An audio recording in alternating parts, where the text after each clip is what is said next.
वचन, ये वचन, प्यारा वचन, यीशु मसीह का। परमेश्वर के धन्य नाम की महिमा हो। प्रभात मनन के सत्र 1463 में आप सभी का बहुत ही विनम्रता के साथ स्वागत करता हूं। आइए आज का मनन के लिए हम पढ़ते हैं तीमुथियुस को भेजी गई पौलुस की दूसरी पत्री अध्याय 2 पद 4। जब कोई योद्धा लड़ाई पर जाता है तो इसलिए कि अपने भर्ती करने वाले को प्रसन्न करें, अपने आप को संसार के कामों में नहीं फंसाता।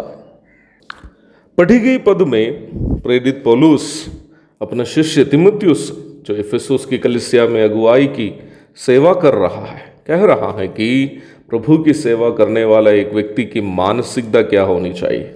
इस बात को समझाने के लिए वह सैनिकों के जीवन को उदाहरण स्वरूप ले रहा है।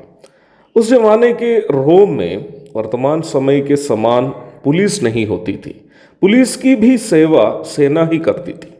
इसलिए ही सेना की गतिविधियां आम जन जीवन के भाग था। पौलुस अत्यधिक पढ़े लिखे होने के कारण और प्रभु की सेवा के कारण, कई बार जेल आदि में रहने के भी कारण, रोमी सेना के बारे में अच्छी जानकारी पौलुस को थी।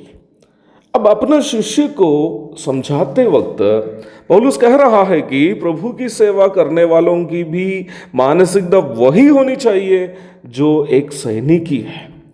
आप भी इस बात को जानते होंगे कि उस जमाने में राजा लोग शासन करते थे। सैनिकों को युद्ध करने आदि के लिए आदेश देने का परम अधिकार राजा ही रखता था। राजा के आदेशानुसार युद्ध लड़ने वाले सैनिकों के मन में एक ही सपना होती थी, कुछ भी हो या कैसे भी हो राजा को प्रसन्न करना है।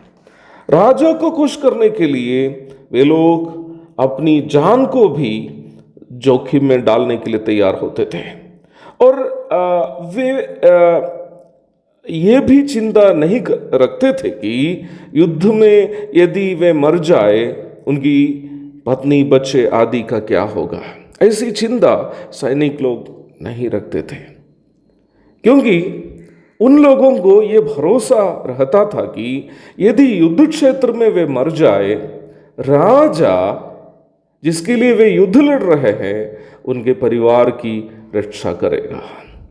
वास्तव में बड़े समर्पण के साथ राजा के लिए युद्ध लड़ने हेतु जाने के लिए सैनिकों को प्रेरित करने वाली बात उनकी ये सुनिश्चितता थी।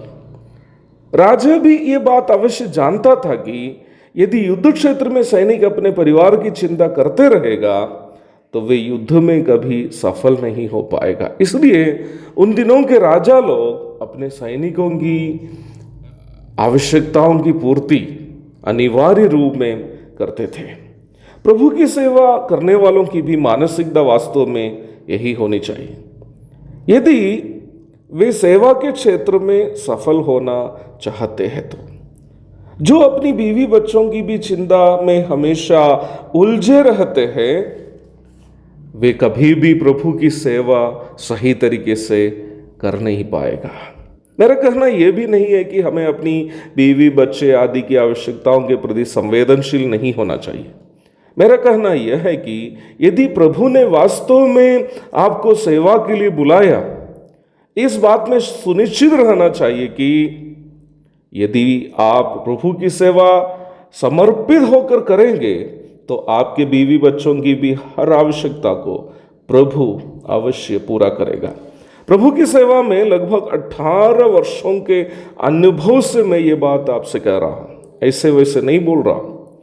मेरे अनुभवों को यदि सब आपके साथ बोलूं तो दिन भर लगने की डर से मैं उन बातें फिलहाल कहना नहीं चाहता।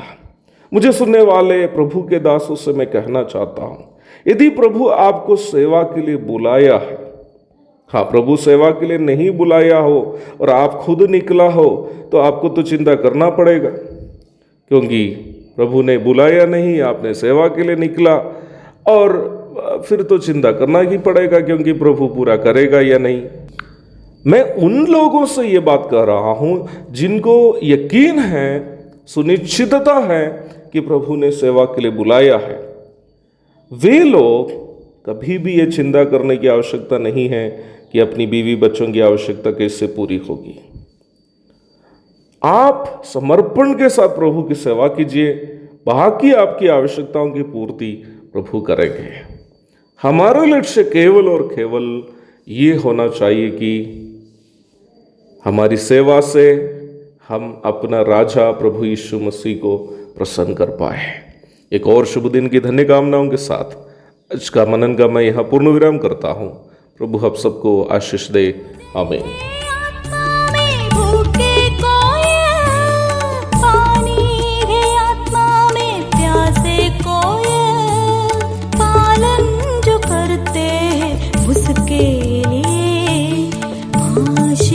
पाने का साधन है ये वचन, प्यारा वचन।